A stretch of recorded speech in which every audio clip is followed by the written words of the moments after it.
sea, por las vainas de mielina que se degeneran, o degeneración focal de la vaina de mielina. La otra son la degeneración valeriana, ¿no? Lesión focal primaria del axón, ¿no? Degeneración total del nervio. Y finalmente también hay una degeneración axonal o problema periférico por degeneración axonal distal. En cuanto a la etiología, diríamos, hereditaria, por ejemplo, Charcot-Marie-Tooth, ¿no? Degenerinas sotas, neuropatías sensitivas hereditarias, Resfung, polineuropatías amiloide familiar, o sea, son genes que se encuentran y se heredan pues, entre familias, ¿no? Además de las hereditarias, tenemos las tóxicas, por ejemplo, las neuropatías cuando están relacionadas con los metales pesados. Cuando ustedes, por ejemplo, terminan sus pininos, sobre todo los varoncitos, ¿no? Pagan muy bien pues en las minas, ¿no?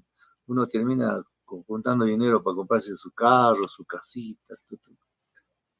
Pero también se corre el riesgo de intoxicarse con metales pesados, por ejemplo, cuando trabajan con oro, con mercurio, ¿no? Arsénico, talio, plomo. Entonces, sin darse cuenta, se están intoxicando y después se aparecen las neuropatías periféricas, ¿no? También hay compuestos orgánicos, como por ejemplo el hexano, ¿no? El tiolato de cresil, el fosfato, el cobalto, incluso hasta las drogas. Hay drogas que, por ejemplo, uno utiliza para la infección urinaria, como la ditofurantoína, ¿no? La vincristina, que se utiliza como tratamiento de neoplásico, inmunosupresor. Para tuberculosis utilizamos la isoniazida, por eso cuando damos tratamiento operativo estamos dando complejo B. La hidantaína también que damos para pacientitos que tienen epilepsias, ¿no? Y las oxiquinolonas. Y de hablar de un producto que se consume mucho acá en Perú, ¿no? Como es el alcohol, las polineuropatías alcohólicas. Entonces, hay productos tóxicos que producen esto, ¿no? Y hay neuropatías también asociadas a otras enfermedades, por ejemplo, por déficit vitamínico, ¿no? Infecciones, enfermedades autoinmunitarias, enfermedades metabólicas, ¿no? La diabetes mellitus, por ejemplo, ¿no? Carcinoma renal crónico, la enfermedad de Hansen, hepatopatías, ¿no? Avitaminosis como tiamina, riofavina, ¿no? Piridoxina, colagenosis, lupus eritematoso sistémico, periarteritis nodosa, la sarcoidosis, la difteria, infecciones por virus como el citomegalovirus, por ejemplo, ni hablar del virus del SIDA, ¿no? Idiopáticas, las idiopáticas, por ejemplo, tenemos ahí al famoso síndrome de Guillain-Barré.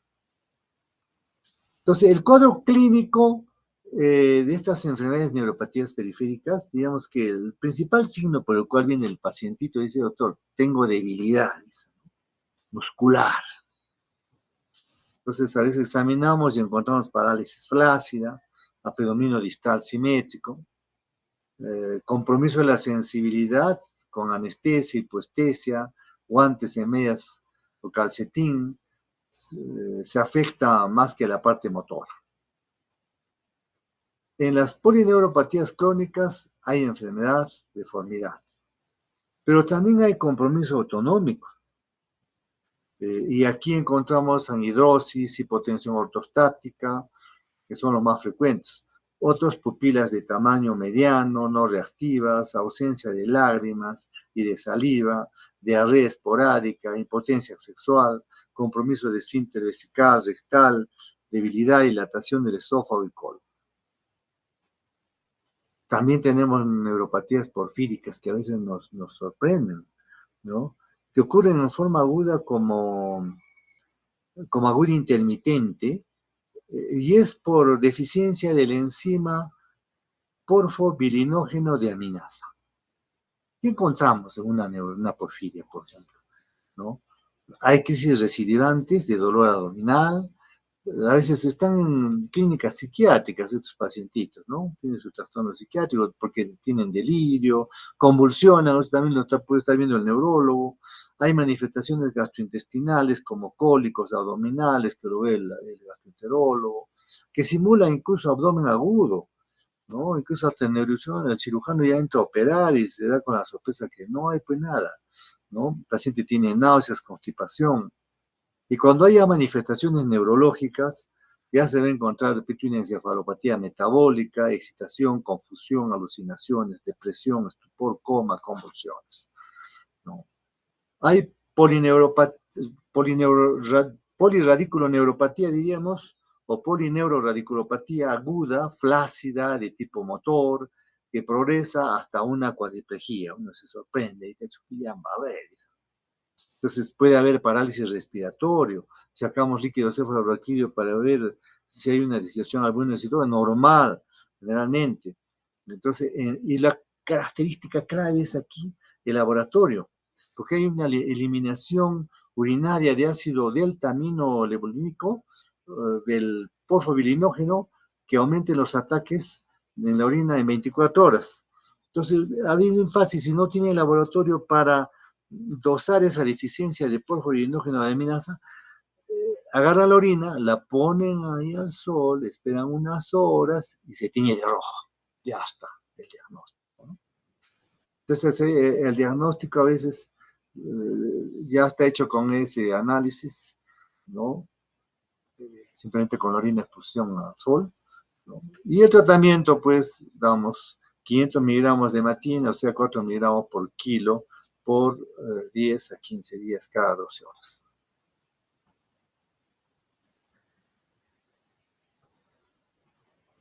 Otra neuropatía tenemos a la neuropatía diabética. La neuropatía diabética, diríamos que es un trastorno demostrable, ocurre en la diabetes mellitus, es la complicación crónica más frecuente, hay manifestaciones somáticas, autonómicas, la que más afecta pues la calidad de vida.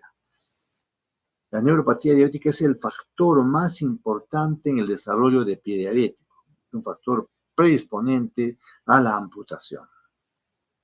Entonces, la neuropatía autonómica aumenta pues, la mortalidad, favorece las arritmias cardíacas, la muerte súbita. ¿No? Por ejemplo, en México se hizo un estudio, el 60% de diabetes mellitus 2 tenían algunos estadios de neuropatía diabética.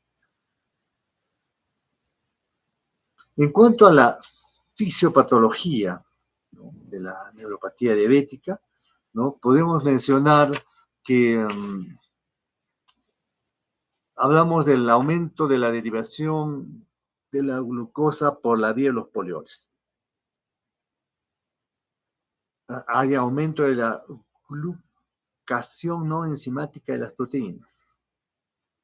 A ver, veamos cada una de estas, ¿no? Por ejemplo, en el aumento de la derivación de la glucosa por la vía de los polioles, se inicia con la transformación de la glucosa en sorbitol. Entonces, este aumento de sorbitol se acompaña de la disminución de mioinositol intracelular. Estos trastornos generan una disminución en la actividad de la bomba de sodio y potasio dependiente del ATP, lo cual origina una acumulación de iones sodio en la región interna del axolema, que reduce el potencial de membrana a este nivel y con ello también la velocidad de conducción. Y cuando hay aumento de la glucación no enzimática de proteínas, aquí el aumento de la glucosa extra e intracelular afecta a la tubulina, que interfiere con el transporte axoplásmico. Entonces, las alteraciones en los vasos sanguíneos, como el engrosamiento, con la duplicación de la membrana basal, agregación plaquetaria, trombosis, proliferación del endotelio y cierre de la luz capilar, ¿qué pasa? ¿Qué hace? Causa isquemias. Es por eso que me acuerdo que en mi rotación yo estaba con mi librito de neuropatía diabética, más o menos son 500 hojas, ¿no? 500 hojitas. Y de repente el que está haciendo de ciencia de oftalmología estaba con su librito de retinopatía diabética. El que hacía nefrología con su librito de nefropatía diabética. Y hablar del que estaba dando gastro, neumo, tenían sus libritos sobre relacionados con la diabetes. Entonces al final ponía toda una colección sobre diabetes de especialidades. ¿Y cuál era la causa? La isquemia. En toditos, la causa de todos esas patologías era los vasos. Porque en todas las especialidades hay vasos. Entonces la isquemia que se producía en los vasitos producía toditos los trastornos.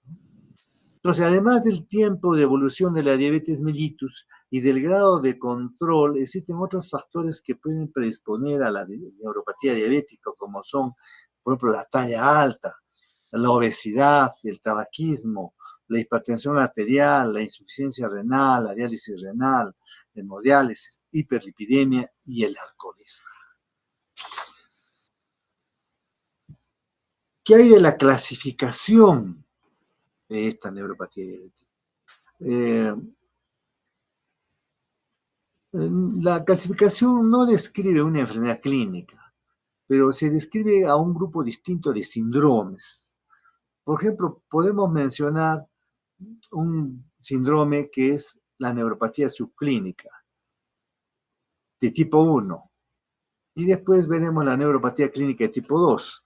Veamos, por ejemplo, la neuropatía subclínica de tipo 1. Aquí encontramos en primer momento las anormalidades de las pruebas electrodiagnósticas, ¿no? Cuando hacemos un estudio de velocidad de conducción. Por ejemplo, vemos que hay disminución de la velocidad de conducción nerviosa. Cuando tomamos potenciales evocados, disminución de los potenciales evocados de acción nerviosa, ¿no? Y disminución de los potenciales evocados de acción muscular. Y en otra parte encontramos anormalidades de pruebas cuantitativas de sensibilidad. Por ejemplo, aumento del umbral de la sensibilidad vibratoria. Esto lo usamos cuando usamos el diapasón. O también aumento de la sensibilidad al calor, al frío. Y una tercera parte, anormalidad de las pruebas autonómicas. Por ejemplo, los reflejos pupilares anormales. Hacemos una pupilometría, ¿no? Con esto. Por eso cuando nosotros tengamos sus pacientes diabéticos, utilicemos una medida para medir las pupilas, vamos a encontrar que no están totalmente normales, ¿no? Por la neuropatía diabética, ¿no? También el corazón, los reflejos cardíacos están disminuidos, la hipotensión postural que tiene el paciente, el retardo de vaciamiento gástrico. Y ya en la neuropatía clínica 2, encontramos pues aquí la polineuropatía diabética, se refiere a la neuropatía diabética difusa, ¿no? Y encontramos varios factores acá, varias partes, como son la polineuropatía diabética sensitivo-motora simétrica, ¿no? Y distal, de predominio sensitivo y de predominio motor y mixto. También encontramos en esta parte la neuropatía autonómica, vascular y gastrointestinal. Y tercero, la caquexia diabética o neuropática. Ustedes van a ver eso cuando pacientito lo ven gordito, ¿no? Le han hecho diagnóstico de diabetes. Ya, gordito está. Entre tratamiento todo. Después de un tiempo lo vuelven a ver al pacientito, ¿no? ¿Y qué ha pasado? Flaquito, ¿no? Por esta polineuropatía diabética, que es la caquexia diabética neuropática, que consumió. Ahora está flaquito, ¿no? Y en el otro aspecto vemos la neuropatía distal diabética focal, porque es la neuropatía de nervios craneales y radiculopatías, tórax abdominal de extremidades, ¿no? Y la mononeuropatía múltiple, la plexopatía y la miotrofia diabética. ¿Cuál es la evolución natural entonces de una neuropatía diabética? O sea, vamos a que la disminución de la velocidad de conducción nerviosa es una alteración más temprana, ¿no? Y las fibras nerviosas sensitivas suelen afectar antes que las motoras. Las manifestaciones clínicas dependen del tipo de fibras que se lesionan, ¿no? Las extremidades inferiores se afectan primero.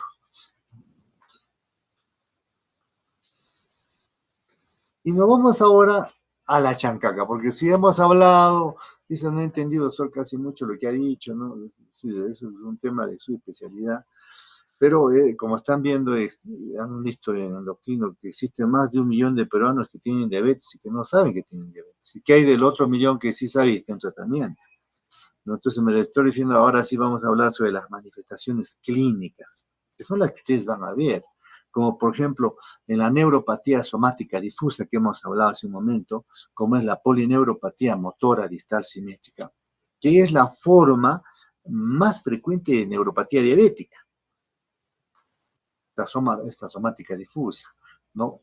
¿Cómo aparece? Tiene una aparición gradual, rara vez aguda, ¿no? Aparece de a poco. Predomina el componente sensitivo con menor afección motora. Clínicamente se caracteriza por dolor, parestesias, sensaciones anormales, sin estímulo aparente, disestesias, hablamos de disestesias por el dolor, al estar en contacto con la ropa, con la sábana nomás, ¿no? El dolor o las parestesias se localizan en la parte distal de las extremidades. El dolor es variable, llega en ocasiones a ser incapacitante, de tipo lancinante, urente, que aumenta por las noches, ¿no? No le deja dormir. A la exploración física que uno hace, existe disminución de la sensibilidad ante diferentes estímulos, tacto, temperatura, ¿no? Hay hiposensibilidad, tiene una distribución característica en guante o calcetín. Las extremidades inferiores suelen afectarse más que las superiores. Hay disminución de los reflejos miotáticos, por ejemplo, cuando sacan los reflejos aquilianos, patelares, el bicipital, pues están ausentes o disminuidos. Y puede haber cambios tóficos de los músculos de las extremidades. ¿Y qué hay de la neuropatía autonómica o visceral? Que también está presente aquí, ¿no? Y que a veces confunde o se nos pasa de lado, ¿no? Por ejemplo, la hipotensión ortostática que tiene el pacientito, ¿no? Las alteraciones de la frecuencia cardíaca. Tienen un intervalo PR fijo, hay bradicardia, hay taquicardia, taquicardia supraventricular que se altera con bradicardia. Hay falta de respuesta a la hipoxia, al ejercicio, a las maniobras de Valsalva, estimulación del seno carotidio por comprensión del globo ocular, los medicamentos que aumentan o disminuyen la frecuencia cardíaca, como el propanolol, la protropina, ¿no? El infarto de miocardio sin dolor, eso también es terrible, porque imagínense, normalmente un paciente cuando está normal le duele el corazón, ¿no? Le avisa, pero aquí no, se murió y punto, ¿no? La muerte súbita, ¿no? Y en el aparato digestivo las alteraciones más frecuentes son por disminución del reflejo nauseoso, gastroparesia diabética, diarrea o constipación. Y en el aparato genitourinario, ya pues hay pérdida del componente sensitivo, del reflejo de la micción, orina excesiva, acumulación de orina en la vejiga, ¿no? No es raro que el paciente se encuentre globo vesical palpable hasta la cicatriz umbilical en la que el paciente diabético no tiene deseos de orinar y ahí está semejante globo. Eso puede causar urosepsis, pues por ese problema renal, ¿no? Se regresa pues la orina hacia arriba y hay nefrosis, ¿no? O sea, hay un vaciamiento incompleto de la vejiga, como orina residual, éxtasis y como digo, urosepsis.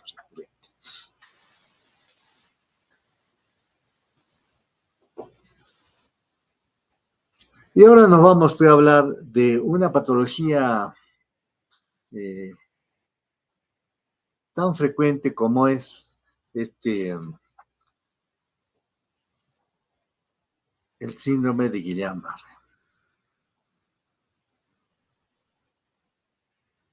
Podemos decir que esto está dentro de las polineuropatías, por ejemplo, la polineuropatía aguda, o polirradiculoneuropatía aguda, como el síndrome de Guillain-Barré que hablamos. Y aquí podemos encontrar con distribución difusa de predominio motor, de patogenia desmielinizante de la variedad clásica IDP, con degeneración valeriana de Lanzan, con lesión axonal motora pura de Landman, ¿no? Y con otra topografía variacional, como el síndrome de Miller-Fisher, el síndrome de cola de caballo, neuritis de paredes craneales, con lesión sensitiva o vegetativa puras, ¿no?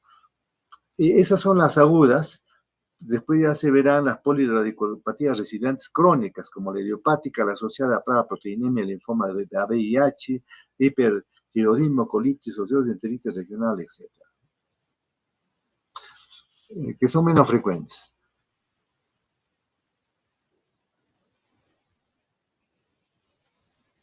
Entonces, si hablamos de la polirradiculoneuritis inflamatoria aguda, ¿cuál es la causa de esta? ¿No? Estamos hablando de la aguda desminimizante, ¿no?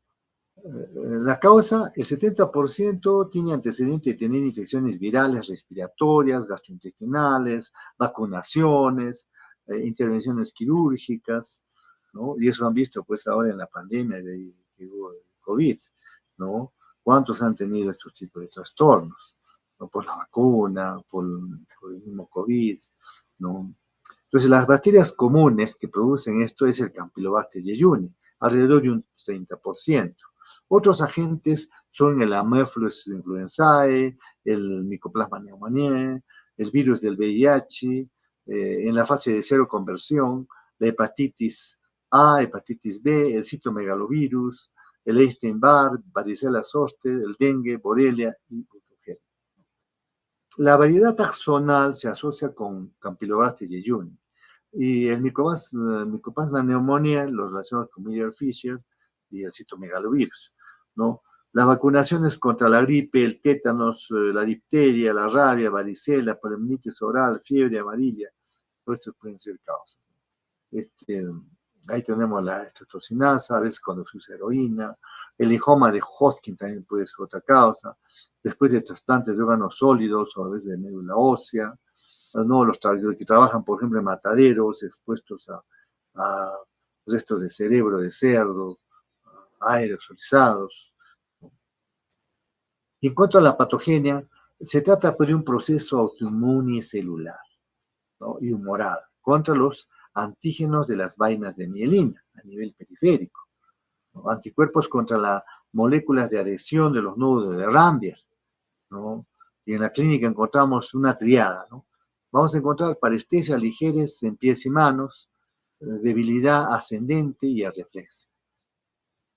Los síntomas y signos motores, la debilidad es simétrica y comienza distalmente y asciende en forma progresiva en unos días, 50% en 2 ramas, el 80% en la tercera semana, ¿no? El 90% ya si llegamos a la cuarta semana. Otras veces hay debilidad motora, puede evolucionar en forma fulminante con predominio muscular proximal, en horas progresa una tetraparesia con parálisis respiratoria, ahí tenemos que entrar preausia, ventilación. Hay diplejía facial en la mitad de los pacientes, hay afectación de los pares craneales vulvares con disfagia, disfonía, es frecuente. Algo menos la paresia de musculatura ocular intrínseca. ¿Qué síntomas sensitivos encontramos? La parestesia son discretas al comienzo de la evolución y en la exploración solo se detecta trastornos moderados de la sensibilidad vibratoria y astrocitaria en manos y pies. El 85% de los pacientes tienen al ingreso dolor moderado o fuerte y sobre todo interescapular o lumbar y radiado las piernas. La mitad refieren sensaciones de disestesia o de quemazón, el 30% tienen dolores musculares, un 10% se aprecian ligeros signos de irritación radicular. Los signos y síntomas vegetativos podemos encontrar taquicardia en reposo, arritmias, hipotensión ortostática grave, hipertensión arterial lábil, secreción inapropiada de hormona antidiurética, puede haber paresia bronquial, sudoración anormal, alteración de la termorregulación, paresia intestinal, incluso dilatación gástrica y hidroplejía. Los diagnósticos digamos, datos obligados que tenemos que buscar es debilidad. Debilidad progresiva de piernas, brazos, arreflexia. Datos de apoyo nos pueden ayudar a la progresión de unos días a semanas, simetría relativa, y eso es importante porque nos hace diferenciar con la polio, que es asimétrico. Paresia de pares craneales con diplejía facial, comienzo de recuperación de 2 a 4 semanas, tras el cese de la progresión, trastornos vegetativos, ausencia de fiebre, comienzo. Y los datos de laboratorio nos pueden ayudar el aumento de proteínas en líquido cefalorraquídeo, ¿no? hablamos de una disfunción inmunocitológica, ¿no? Y si hacemos una electroneurografía, hay aumento de latencia distal, de velocidades lentas y bloqueo de conducción. Diagnóstico. Se basa en el cuadro clínico, el examen de líquido raquídeo, estudio neurofisiológico, biopsia del nervio a ver si se hace. En los primeros días el diagnóstico básicamente clínico, pues los exámenes de líquido cefalorraquídeo y los exámenes de neurología pueden ser normales. Tratamiento. En casos moderados damos inmunoglobulinas, a veces plasmaférez. ¿Y qué hay de las polineuropatías agudas inflamatorias? Hemos hablado de las mielinas, ¿no? Y los esas son, pues ahí tenemos dos variedades, ¿no? La AMAN, ¿no? Hablamos de acute motor axonal, neuropatía. O sea, es puramente motor, sin signos de desmielinización, al estudio de electroneurografía. Se descubrió en China en pequeñas epidemias en niños en los meses de verano. Se conoce mejor el mecanismo inmunológico, es la que tiene más relación con infecciones por el Campylobacter jejuni. Los anticuerpos se dirigen específicamente contra el componente de axolema en los nodos de Rambier y forman complejos de ataques a la membrana.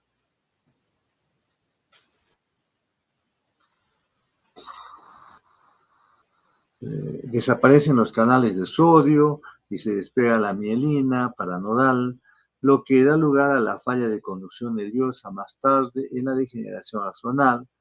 Los macrófagos activos se introducen por los nodos de Rambier señalizados al espacio periaxonal y fagocitan los axones dañados.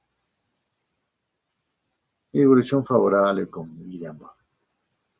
Otra variedad es de Lanza, que es motor sensorial axonal. Es una variedad axonal aguda, sensitivo-motora, y la base patológica es una desmineralización valeriana de los nervios con escasa actividad inflamatoria. Su patogenia es discutida, ¿no? Se considera que la degeneración axonal se debe a intensidad del ataque inmunológico, pero otras consideran que la degeneración axonal es secundaria a la inflamación radicular proximal. Y el síndrome de Miller-Fisher se considera que es una variedad, ¿no? Del PAID, ¿no? Agente más frecuente, el Campylobacter jejuni, hay oftalmoplegia, bloqueo de transmisión nerviosa a nivel de los locomotores, la arteriotomía tácida reflexa. El síndrome de Fisher es la causa más frecuente de una oftalmoplegia bilateral, es pronóstico favorable, tratamiento con inmunoglobulinas. Y el síndrome de Guillain-Barré, si hablamos netamente de esto, es aguda y puede ser por una polirradiculopatía, neuropatía aguda, inflamatoria, demenciante. La neuropatía axonal hemos hablado, el axonal también, todo eso. Las formas crónicas ya hablamos de una desmineralización crónica idiopática. En cuanto a la etiopatogenia, digamos que los 2/3 tienen previa infección de aguda, casi siempre respiratoria alta y una gastroenteritis con no olvidemos de micoplasma neumonía. 1/3 de las enfermedades infecciosas alérgicas, endocrinas, inmunológicas, tóxicas, las intervenciones quirúrgicas, siempre el parto, la vacunación, el contra la rabia, la influenza. La indemnización segmentaria por anticuerpos contra el P2 con las proteínas de mielina, el nervio periférico. Cuadro clínico se inicia, pues, hay parestesias en miembros inferiores, hay paresia, ¿no? Hablaremos de una parálisis flácida. Cuando el pacientito viene con una parálisis flácida, nosotros debemos preguntarnos, ¿este es un síndrome de Guillain-Barré o es una polio? Eso es importante. Entonces, ¿cómo podemos nosotros saber si es o no es? Lo podemos examinar y vamos a encontrar de que es simétrica, ¿no? La parálisis flácida. Pero otras veces no es simétrica, ¿no? encontramos que el pacientito tiene una asimetría, ¿no?, en la parálisis flácida. Entonces ahí nos plantea, este es un apoyo, ¿no? Esa es la diferencia entre uno y otro. Y estos pacientitos con Guillain-Barré, a veces el primer día se levantan lentamente, ¿no? Al segundo día ya se cansan, ya llegan a la cuadra un poco cansados. Al tercer día ya no salen de su casa, porque sé que les pasa, y se estén cansados. Ya. Al cuarto día ya no se levantan de la cama, no pueden moverse. Al quinto día probablemente ya hay que darles comida a la boca, ya no pueden comer, probablemente ya tienen que llevarlo a un centro hospitalario, ¿no?, donde ya se les diagnostica que tiene una parálisis flácida. De ahí vamos a ver si esta parálisis flácida es Guillain-Barré o es un polio o una artritis transversal. Hay que ver cuáles ellos son, ¿no? Generalmente es Guillain-Barré, bueno, entra en tratamiento, pero aquí lo que tenemos que hacer es cuidar que no agarre, no comprometa la vía respiratoria. Bueno, compromete los músculos respiratorios, ya el paciente no puede respirar, se va a fallecer. Entonces ahí es cuando tiene que estar pendiente, llamar a UCI o a un lugar donde tengan ventilación mecánica, porque hay que ventilarlo hasta que el paciente se recupere. A veces utilizamos inmunoglobulinas para que más rápido recupere, porque si no, va a estar semanas, meses en UCI. Entonces la plasmaféresis también ayuda a que se haya lavado de todos estos anticuerpos, ¿no?, que están produciendo esto, entonces más rápido se recupera el paciente. El tratamiento al final es rehabilitación, ¿no? Y la polirradiculoneuropatía crónica recidivante, similar pues a la desmielisante aguda, ¿no? Duración superior a 2 meses. La etiología y la patogenia, diríamos que el 30% tiene antecedentes de gastroenteritis o infección respiratoria. Es más frecuente la asociación con una miscelánea de enfermedades como gamapatías, monoclonales, infección por VIH, hipertiroidismo, colitis ulcerosa, enteritis regional, hepatitis crónica activa, enfermedad de Hodgkin, melanoma, linfoma, diabetes mellitus, citomegalovirus, lupus u otras enfermedades de tejido conectivo, sarcoidosis, trasplantes, glomerulonefritis, membranosa, esclerosis múltiple, excepcionalmente enfermedades paraneoplásicas, tratamiento con interferón alfa en la hepatitis C, por ejemplo, ¿no? Cuando este pacientito viene con estos aspectos de polineuropatía crónica, nosotros tenemos siempre plantearnos si hay otra comorbilidad que probablemente va a haber, ¿no? Entonces, en la clínica es heterogénea, se desarrolla de forma progresiva, es monofásica al 15%, recurrente en el 34%, progresiva con agravamiento secundario en el 34% también, y lentamente progresivo un 15%. ¿No?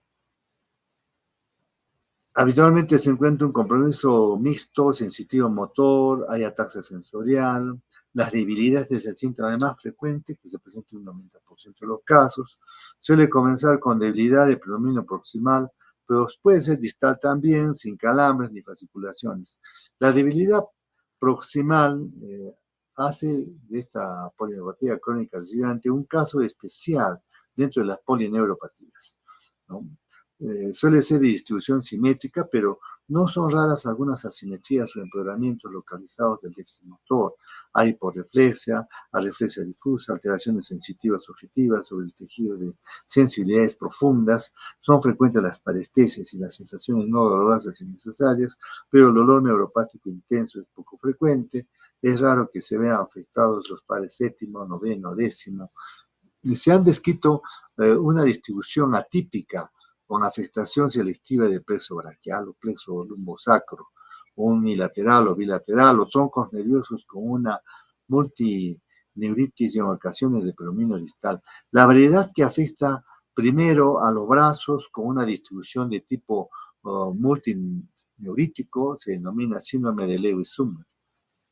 Plantea el diagnóstico diferencial con una neuropatía motora multifocal con bloqueos de conducción en la que, por definición, no debe haber síntomas sensitivos ni alteración en la conducción nerviosa y sensitiva. Otra variante excepcional se presenta con un síndrome de Isaac, con calambres, espasmos, mioquimia, fasciculaciones y actividad muscular continua, ¿no? La neuromiotonía, ¿no? Hay casos en los que el tiempo de engrosamiento gigantesco de las raíces nerviosas puede dar lugar a una afectación intrarraquídea, bien con el síndrome de claudicación de la cola de caballo, bien produciendo una compresión de la médula, en especial a nivel cervical. En la polineuropatía inflamatoria crónica reciente se ha descrito algunos casos con predominio de la patología axonal, sobre la desminización, pero todavía por ser motivo de discusión, ¿no? En las variantes clásicas de pacientes que presentan con frecuencia temblor rápido, postural, ¿no? En el curso de la evolución. ¿Y cómo hacemos el diagnóstico? ¿Cuáles son los criterios diagnósticos para una poliradiculopatía inflamatoria crónica recidivante? Los datos clínicos obligatorios tenemos que ver que hay debilidad progresiva o recidivante de más de 2 meses de evolución. Porque si a menos de eso es cuidado, ¿no? Y la debilidad tiene que ser simétrica, proximal, distal, en brazos y piernas, ¿no? Los reflejos, lógicamente, no hay reflejos o están hiporreflexos, ¿no? Los datos del laboratorio, estudios de electroneurografía, ¿no? Signos de desmineralización vamos a encontrar, una velocidad de conducción de mayor del 70%, pues está normal. Aumento de las proteínas del líquido cefalorraquídeo, 10 células por metro cúbico. La biopsia al nervio, pérdida de la fibra mielina, signo de desmineralización y remineralización, infiltrados inflamatorios. Los criterios de exclusión, enfermedad sistémica grave o exposición a tóxicos, historia familiar de neuropatía, hallazgos incompatibles en biopsia de nervio. Se debe sospechar de un paciente con una poliradiculoneuropatía progresiva de más de 2 meses de evolución con debilidad de predominio proximal, trastorno motor, de reflexas, sin olvidar que existen formas de poliradiculoneuropatía inflamatoria crónica típicas, ¿no? En la electroneurografía se detectan signos compatibles con una disminución multifocal, ¿no? Similares a las agudas. La latencia distal están alargadas, hay una gran lentificación de la velocidad de conducción motora sensitiva con potenciales motores dispersos y potenciales sensitivos indetectables en ocasiones. Puede haber puntos de gran retraso o bloqueo de la conducción nerviosa, ¿no? Entonces, en el estudio de la electromiografía y dependiendo de la gravedad de la afectación axonal motora, pueden encontrarse hallazgos muy variables, desde una leve reducción en el reclutamiento hasta signos floridos de denervación, de configuraciones, ondas lentas, positivas, potenciales de unidad motora, de gran amplitud de duración aumentada y en incremento de los polifásicos. En el líquido cefalorraquídeo que encontramos están muy aumentadas las proteínas con síntesis sintatecal de gamma globulina frecuentemente en bandas oligonales. Puede haber una leve pleocitosis linfocitaria que no supera pues 10 células por milímetro cúbico. En los puntos de bloqueo y de conducción nerviosa es posible demostrar mediante la resonancia magnética nuclear el ensanchamiento del nervio. A veces tenemos que hacer con una resonancia ampliada, ¿no? Y la captación de gadolinio por rotura de la barrera hematoneural. No requiere biopsia del nervio sural. En las biopsias se encuentran solo linfocitos de tipo T con predominio de CD8 y macrófagos que fagocitan a la mielina, pero no hay células de tipo B ni complemento. La desmineralización segmentaria ya es signo de desmineralización y remineralización crónica, con proliferación concéntrica de células de Schwann y bulbos de cebolla. Otras pruebas diagnósticas deben ir encaminadas a descartar enfermedades asociadas como diabetes, lupus, borreliosis, VIH, apatía monoclonal, hepatitis crónica activa, enfermedad inflamatoria intestinal, linfoma, melanoma. Este punto tiene una traducción terapéutica decisiva por la importancia de tratar la enfermedad asociada. Tratamiento: corticoides, inmunoglobulinas, vamos a hacer plasmaféresis, ¿no? Inmunosupresores como aciatropina, ¿no? El pronóstico más bien es reservado, ¿no? tomaremos, listo. A ver, Alfaro Estofanero. Presente, doctor. Buenas tardes. Buenas tardes. La Paz Alarico. Calizaya Mamani. Presente, doctor La Paz Alarico. Calizaya Mamani. Presente, doctor. Buenas tardes. Callata Ticona Luz Marina. Buenas tardes, doctor. Presente. Buenas tardes. Callata Chambi Pedro Luis. Presente, doctor. Buenas tardes. Buenas tardes. Calcausto Álvarez Udelia. Buenas tardes, doctor. Presente. Buenas tardes. Cari Mamani Yoni. Buenas tardes, doctor. Presente. Buenas tardes. Casilla Paredes Elvis Donaldo. Buenas tardes, doctor. Presente. Buenas tardes. Carita Oquea Edwin Pascual. Presente, doctor. Buenas tardes. Buenas tardes. Charco Taca y Amelí. Susan. Presente, doctor. Buenas tardes. Buenas tardes. Chipana Anca Juan Carlos. Presente, doctor. Buenas tardes. Buenas tardes. Cueva Condori Yosef Evelyn.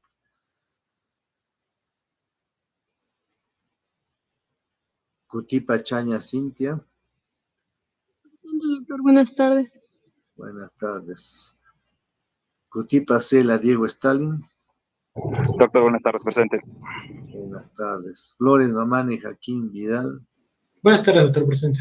Buenas tardes. Guarachi Laurente Heber Roger. Buenas tardes, doctor. Presente. Buenas tardes. Cito Larico Dina Vanessa.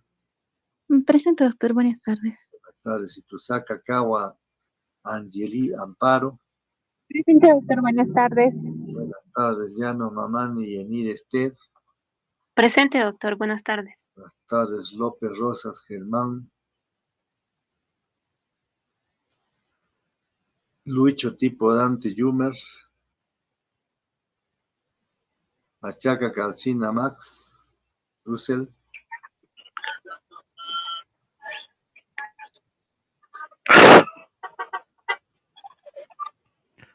Maldonado Visa David. Buenas tardes, doctor. Presente.